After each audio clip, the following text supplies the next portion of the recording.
Hey, what's going on today, guys? Welcome back to the channel. Today I'm trying to, neither one of them I don't think is fully out yet. Well, I know the Silverado EV, I don't think it's even scheduled to come out until like 2024, but four to be out first. Now, which one, we're going to go through a couple things, and I just want to see which one, if you want to get the Ford or if you want to wait around on the Chevrolet. They're both going to be excellent, electric vehicles, but there's a couple differences. So we're going to talk about it.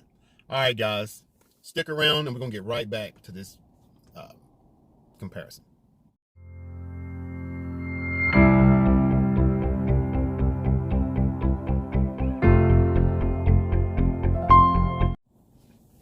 Hey.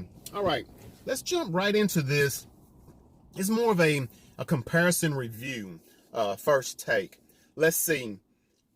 First, I want to start off with the Ford F-150 Lightning. Okay, which both of these vehicles are fully electric vehicles. We're talking about the F-150 Ford Lightning, and then we're talking about the Chevrolet EV. The Ford Lightning should be out a little later this year, but the Chevrolet EV probably won't be out until 24, sometime in 2024. Okay, let's start off with horsepower. As far as horsepower, we've got 426 horsepower for the Lightning, the Ford Lightning, and it's going to be 775 foot-pounds of torque, which is not bad. 426 horsepower, that's not bad. Now, it will go 230 miles on a full charge. So that seems a little light to me. 230, how far could you really, get with that? Now, it will tow up to 10,000 pounds. 10,000 pounds of tow, and that's on the Ford Lightning. Okay, now let's switch gears a little bit and go and look at the Chevrolet Silverado EV. Okay, now it's pushing out 510 horsepower. Pushing out 510 horsepower, it's giving you 615 foot-pounds of torque, which is a little more in the horsepower, but a little less in the torque. But anyway, so it's gonna, I don't know if they're still doing studies because this will not be out until 2024. But they're saying it's gonna run between 250 miles per charge or 300, miles per charge. So it's gonna be between 250 and 300. But either one is gonna be more. Is gonna be more than the Ford Lightning.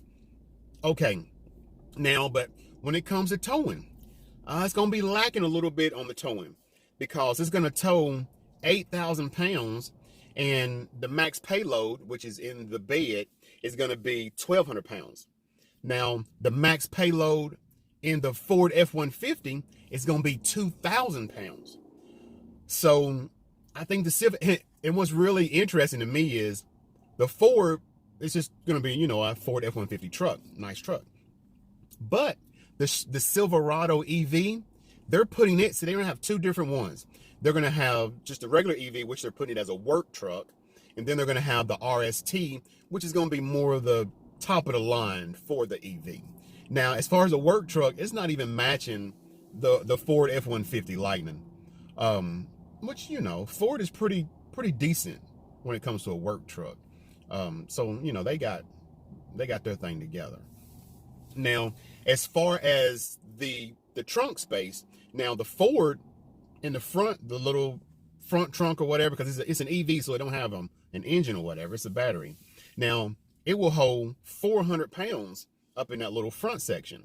Now, the EV, the Silverado EV, they're only talking about luggage. And this is supposed to be a work truck.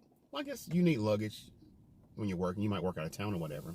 But anyway, it's supposed to be able to hold 3 large suitcases.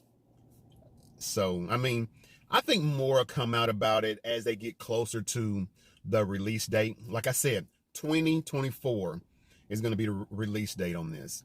But And if you want a full interview, a full review, I have a full review of the Ford F-150 Lightning and a full review of the Silverado EV. But I think on the Silverado, it's actually the RST. I did the higher model because it's really nice and it has a lot more options. All right, guys. Well, no, and the EV, the work truck and the RST, both of them, it's coming basically basic with 4-wheel steering. That's pretty cool. I haven't seen 4-wheel steering since like Denali. I think it was like the 2010, 2008 Denali. It had 4-wheel steering, but it has 4-wheel steering. And also on the Silverado EV, if you let down like the whole bed part, if you let down the bed part by the back window and take out the actual window, and it has a compartment for that to go, you can have up to 10.10 feet of space back there, which is crazy. 10 feet of space, which is crazy. All right, guys, and yeah, and the Ford definitely don't have that much. But okay, guys, I really appreciate y'all watching this review. It's more of a comparison, but I appreciate you guys anyway, because you have, helped me tremendously, and we're just steady going up. And I really appreciate it, guys. Appreciate all you do. Appreciate you watching. Appreciate all the comments that y'all leave me. All right, guys, until next time, be good to yourself, and please be good to others. All right, thank you. Bye-bye.